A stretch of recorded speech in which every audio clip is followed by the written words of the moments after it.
Hi guys, Ty's Treatment here, and I want to present to you my 60p Aquascape. This tank may have gone through a few changes since my last video. I did a video where I tried to do something a little bit more biotopy. Didn't really work very well. And then I saw this ADA tank, as always, which completely inspired me. I was really seized on it, but the design was done in a 150 centimeter aquarium, big tank. And I thought, wouldn't it be a great challenge to try and replicate this in a smaller tank? And so that's what I set about doing, and this is the result. So the original ADA photo, which was on their Nature in the Glass website and the Aqua Journal, used a large 150 centimeter tank, and lots going on in there. But I had to think, well, if I'm going to scale that down, how am I going to achieve it in a 60 centimeter? What fish am I going to use? Which plants will I keep and which plants will I add that are perhaps different? And this is the outcome. So I hope you like it. I'm actually really proud of this tank. It's one of my better aquascapes I've done. And yes, I've used the ADA design as a template, really. And I think that's why the tank looks so good, because I'm, stepping right into the footprints of the masters of this art. But I've also let it go a little bit wilder, perhaps, than they might, which is true to my form, I guess. But I thought I'd perhaps talk you through this tank, different plants that are in there, the fish, and yeah, let's go on a little journey.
Sorry, my camera, even on the tripod, it keeps readjusting because the floor of my studio here is so uneven. And every time I put my feet up on it, somewhere it moves a little bit, and then the tripod moves and the camera has to readjust. So I do apologize for that.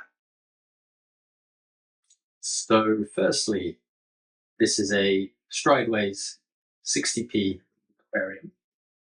It came from Riverwood Aquatics here in the UK, run by the wonderful Pete. I love Pete's shop. It's a great little place, and he's such a wonderful guy. But it also makes practical sense to do some purchases there, because he offers the Klarna pay in 3 installments, which means that more expensive items like tanks, lights, filters, and so on become much more manageable because you can pay for them in monthly installments, 3 monthly installments. So I've done that with a number of bits of kit, including the light background that you see here on the back of this tank, which is a Chihiro's light background, which I really, really like, actually. I love the way the light sort of frames coming through the edges of the tank. And they're quite affordable compared to, say, the ADA ones. They don't overheat. They seem to tolerate some water splash damage quite well, and they're very lightweight and easy to run and install, and I think they're great. So Pete would be the place to go for them in the UK, but they're available from various retailers, of course, as is the Strideways tank. I'm also using a Strideways CO2 system on here, which is very generously provided by them. And I really, really like it. It just works, which is fantastic. I'm using the Aquario acrylic pipework, but I am looking to upgrade that to glassware at some point. I'm really nervous about using glassware because I have had a few pipes in the past and I have broken them very quickly. Not cheap, but I will talk to Pete again because he's got that pay in 3 installments plan and see what I can do, see what I can get from there. The light that's running on here is the ADA Aquascape, the version 1. This came from Aquarium Gardens, which is my local aquascaping shop, and it's my biggest supporter. And that's run by lovely Dave, who is incredibly generous and, like Pete, just so chilled and laid back and incredibly knowledgeable and also a talented aquascaper. So I purchased this light at that store last year, I believe. So I've also got plants in here that came from Aquarium Gardens, but a number of them are Tropica plants and some are from elsewhere. So the plant that perhaps pops out to you most is the lovely Nymphea micrantha. This is a wonderful, wonderful plant with that sort of dinosaur patterns, colours on it. I think of it as dinosaur skin, spattered green red. So these plants actually came from Wildwood's World of Water in Enfield near London, where Dan, who is my go-to guy down there, he is fantastic, knowledgeable, friendly, really great guy. Real credit to that shop. And he's my plant contact. So when he sees things that are unusual on the list, he calls me and he's like, Ty, these things are in. Do you want to come down and get some? But this Nymphea micrantha they have in stock fairly recently, fairly regularly, I should say. And it's becoming more popular in the hobby. I gave some plants to Dave at Aquarium Gardens and he ran it in one of his 120 displays there. And it looked absolutely fantastic. And it looks really nice in here. So I'm very pleased that it's growing. The other Nymphea water lily, which you may notice in there, is Nymphea gardneriana. Now this is my absolute favourite. Nymphea, one of my favourite aquatic plants. It's pretty rare in the hobby. You can get it every now and then from Aquascape, the German company, although sadly since Brexit they weren't shipped to the UK. Mine actually came from some specimens at Tropica. They had them in sort of their experimental tanks where they see what works, and I convinced them to send me some specimens, and they finally seem happy. I really struggled with them. They would come and go. I sent a couple to my friend Adi Myers, who grew them fantastically, got them to flower, looked wonderful. In the meantime, my own specimens really did not thrive, and then he gave me back his, and after a period of sulking, they are now doing fairly well. They're not reaching right up to the surface, and I don't want them to. They run in little horizontal runners that they put out. And it's a species I've seen a lot in Brazil. And that's probably why I like it so much. The ADA tank used a particular Nymphea, I think it's Nymphea SP something, Peru something, but that's just not available in the UK. So I thought, well, I'll do it with this. And it's come out quite well, I think. Sort of nice rusty oranges and soft colours contrasting with the more vivid striking of the Nymphea micrantha. The other largest plant in here is the Cryptocorm balensae. These came from Aquarium Gardens. And I've just added in a few, just to add a bit of bulk and architectural elements and structure right up to the surface. And I've got two versions. One is the Tropica version, which is a nice green, and another version which Aquarium Gardens does, which might be from Aquadip, which is a more olive brown. And so I decided I'd mix those in and get some different colours going on. There is also some Vallisneria nana in here, and I started with 2 plants, and it's putting runners out all over the place. You can see there's some runners right in front of the tank where it's spurting up. That plant, once it gets going, it's such a weed. That is also from Aquarium Gardens. Great, lovely narrow-leafed Vallisneria. And can get sort of reddish tips sometimes under strong lighting. but I just put a few in and it's sort of running riot through the tank. So the other plant in here that forms my main structural, sort of architectural backdrop is the very fine-leaved Eriocalon SP feather duster. Now, this plant came from my friend Elias of Austria Aquascaping, and after a few months of sulking, they are finally really thriving, putting out nice, long, very slender leaves, and you can see why they call them feather duster, with that soft texture and fine-leaved appearance. Really nice plant. This is a species that you can get from time to time in the UK. So the other plants in here, I've got some Bucephalandra SP, don't really know what they are, that have made their way into this tank, and some Taxiphyllum barbieri, the Java moss. Again, that's a tropica plant from aquarium gardens. The main plant at the front is the Glossostigma eletnoides, which I always struggle to maintain a low carpet, even under strong light or these ADA lights. It always wants to climb up and scramble everywhere. So I have to go in with my tweezers and shove it down, push it into the soil. But I don't do too much, that's okay. And it's sort of scrambling all over the place. In the rear corners, I've got Helanthium tenulum. So the Glosso is actually from Tropica, but the Helanthium is a plant I got from Maidenhead Aquatics in one of their gel pots. And unlike the Tropica Helanthium tenulum, it seems to stay very low, quite broad, bright green leaves, not as narrow as the Tropica ones, so it's a bit different. But they're just sort of ticking by in the back corner. And then there is some Cryptocorn Mi Oya, which is a Tropica plant, planted in vitro, that is also in the tank in these front areas to provide some dark, broadleaf contrast with the Glosso. So that's the plant list. And I guess I should talk about fishes now. I went for a real classic. I looked at the ADA design that inspired this, and I could see why they chose the fish they did. But I thought, you know what? I want a really nice classic fish that's going to look very good under the ADA lights, which are brilliant with reds and greens. Something that anyone could try, and ideally something that won't jump, because jumping fish is a real pain in the top tank. So I got some neon tetras, and these are partly from Ely Aquatics and Reptiles, run by Joe, which is one of my big supporters, and a few of them are from Maidenhead Aquatics, Scottsdale's here in Cambridge. So the bigger ones are from Joe, the little ones are from Maidenhead, and I top them up so there's different sizes in there. Then there's this other tetra, Hyphosabricon, I would say Akasai.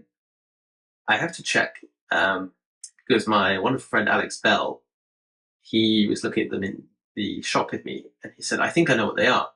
And you always see them as bycatch, so fishes that come alongside other species that are imported for the hobby, with cardinal tetras, neon tetras, often with pencil fishes. And I will go and see what Alex told me that they might be, and pull up the bio on them. I've forgotten the name, but he, I think, has identified them.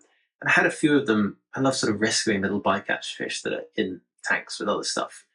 And I thought, well, I'll put them in here just to break up the monotony of the neons in terms of color and shape. And then there are some Ottocinctus catfish, which you may see zipping around, part of my cleanup crew. And there's a pair of Apistogramma trifasciata. Now, these I got at auction at the East of England Cichlid Association meeting in October, the other month. And I got a pair of them, and they're doing quite well. They were a bit underfed when I bought them at the auction, and I've been trying to fill them up with nice frozen foods and meaty foods. So you may see the male skulking around, and the female puts in an appearance every now and then. There is a mixture of shrimp. There's some cherry shrimp of all different colours and hues, chocolate browns, crystal ones, I don't know what. they end up becoming skittles in my tanks, so all sorts of different colours. There's a few chunky Amano shrimp as well. And I should say that the plants are growing in a very, very thick layer of Tropica plant soil. It's sort of 5 or 6 fingers deep at its deepest. This came from Aquarium Gardens, and I don't know why I went so deep at the front of the tank. I didn't need to, but it is what it is. Some people don't like that effect. For me, it's just important to give the plants as much root material, really, or place for their roots as possible. I've used a few little bits of sort of hornwood, very spindly. There's only 2 pieces in there. They're also from Aquarium Gardens. And I then sort of tied some moss on and shoved moss into the broken bits between twigs and so on. The last bit of kit to mention is I'm running it on a Wazi Biomaster Thermo. I believe it's a 350 on here, which is a fantastic filter, in one part because it's got a heater built into it, so I don't need to have that sitting in the tank, but also because it's got the pre-filter unit, which means that every week when I do a water change, I can take out the pre-filter, clean the sponges on that, and I don't have to whole material, all the media, all the sponge media in the main part of the filter, because it's been saved from a lot of the gunk by the pre-filter. So that's pretty much everything. The only other thing is the cabinet that it is on. I can't remember exactly which company makes the cabinet, but it came from Aquarium Gardens. And my fantastic friend Steve Baker helped me level it. It has adjustable feet, but the floor in my garage, which I grandly call my studio, is so uneven. So it was wonderful Steve who helped level it. And yeah, I don't do much with this scape. I sort of shove the Glosso back down every now and I prune off the largest of the Nymphea micrantha leaves, and I prune some of the Nymphea Gardneriana leaves when they get a bit tattered. And every now and then I pinch out the Balenci leaves if they get too big, just so that the scale in the display is maintained. I should probably do more maintenance, I guess. I guess it's once a week. It gets a 70% water change, which is nice and quick with a 60 centimeter. I don't really get much algae, but what I do seem to get is cyanobacterial sort of green filmy algae. I have actually been experiencing a bit of BBA algae in here. It seems to grow a little bit on the Eriocolon, the Balenci, and then a little bit on the Nymphea leaves, but I just don't let it bother me too much. Life is too short. I have to clean the glass, obviously, every week, and clean the pipes every 2 weeks. A bit of algae on one of the Aquario clamps there in the back corner, which looks a little unsightly, but you'll have to forgive me. I missed that the other day when I cleaned this. So I really like this size aquarium, the 60p.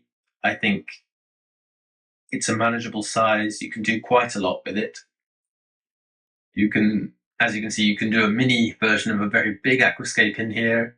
You could do cool biotopes in there, all sorts of other designs. If you go online, there's 1,000,001 aquascapes that have been done in a 60p, which is this 60 centimeters long by 36 centimeter tall by 30 centimeter deep tank. There's loads of lights. There's the different light backgrounds that are available for them. You don't need a huge filter. You can do a lot even in a small tank. I'm always amazed at the ADA displays, how much they pack into a 60 centimeter tank. I haven't stocked it too heavily with fishes. I think some of the ADA ones, they overstock a little bit. But the fish that I've got are impactful, and they're quite happy in here. They're going up near the top now because I normally start feeding them about. They know it's feeding time soon. I run the tank fairly cool. I run it only at about 20 degrees. Neons are quite happy with that. The Epistogramma trifasciata, which is a species of fish I've filmed in the wild in Brazil, and they can handle quite cool temperatures as well. And the other little tetras seem to do fine. It I prefer to run the tanks cool because the plants seem to enjoy it better. It reduces evaporation. And I think generally, as long as it's not too cold, fish are fine. The important thing is stability. So you don't want the temperature fluctuating. So I've got the Biomaster thermo with the heater, but I've also in this room, which is my gallery space, I have an electric tube heater, thermostat plug, so that if the temperature drops below 20 degrees, that kicks in, keeps the room warm, and I did insulate it quite well. So even in the winter, this is the warmest room in the house, although it's really just the garage. It's become almost cliche these days to say, oh, neon tetras, they're so underrated, everyone's kept them and everyone's boarded them, but they're not underrated. Millions of people love them, whether in their community tanks or in a biotope or, in a high-end aquascape like this. Just look at them. They're just gorgeous and they're peaceful and they're colorful. And once they're settled, they're pretty hardy. They will eat everything. They don't jump. They don't bother anyone else in the tank. They just do their thing and cruise around. And that red, blue against the greens, that combination of primary colors just works really well. They're not shoaling fish in the same way that, say, cardinals shoal a bit more tightly, green neons as well.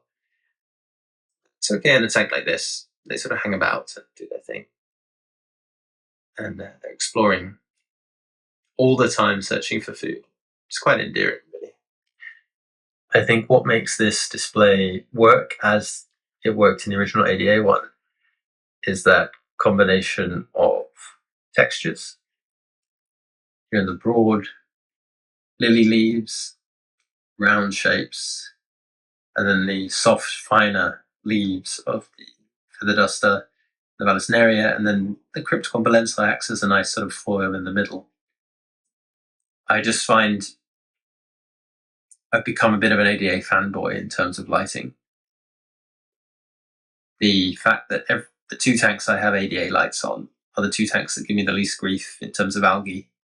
The ones that I can grow any plant in pretty much, and the ones where everything seems just very stable.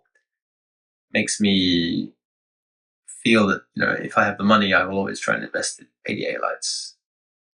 But different lights work for different people. It also depends on what you're growing, water parameters, substrates that you use. There's a lot of variables. But yeah, if I could, I would only run ADA lights. But I've only got 2 ADA lights out of 7 tanks in here. You may see at the front here, there are 1 or 2 of the Nymphea gardneriana plantlets that have poked up right at the front, trying to get their way through the glosso. They are my favorite plant, and so I'm feeling that I might pull the glosso out and leave all that open space for the gardneriana to colonize. I realize that will look a bit rubbish for a while, but I really think it'll look great with it once the lily gets going. The gardneriana will eventually colonize all the open area, and I can prune its leaves so that only the lowest leaves remain. So I'll have a orange-green carpet. And I can always, pull it out afterwards and replant it with the glosso. But that's sort of my feeling at the moment. Also because the glosso just wants to climb, refuses to stay low. That's okay. I do hope that you've enjoyed this little video and that you like the way the tank has come out, even though it was deviated significantly from how I escaped it last time. I didn't film the video of the setup of this tank because I just kind of went for it. I did it. I was just in my sort of flow state. And I just did it. So you don't have a video of the setting up, you do have a video of the sort of final article. Like I said, I might take the glosso out and give space for the Nymphea gardneriana to colonize the open substrate. But I'll sit on it for a while and think about it. I hope this inspired you to maybe go out and try some neons, or perhaps also to look at some of the ADA displays on their AquaJournal website and see what you might be able to do. doesn't have to necessarily be a faithful recreation. It can simply be inspired by. You could use different plants with similar textures, or try and copy it in a smaller or larger tank. It's a great resource, and I really think it has upped my aquascaping ability by mimicking and aping their creations a little bit, because I begin to understand what works in terms of textures, structural design, the way that the eye moves over the tank, and the way that certain plants complement others. So have a go. And as always, thank you very much for watching this. I have to say a huge thank you, because my YouTube, the subscribers have gone up quite a lot in the last months, and I really am so very grateful to everyone who supports me. It means a lot. I get so many lovely comments and feedback from people, and it's really uplifting. So thank you so much to everyone who does support me, whether that's watching my videos, commenting, following me on Instagram or here on YouTube, or just, I really do value it, and I appreciate it. I'm very grateful for it. So thank you. And well, take care, everyone, and we'll see you soon in another video.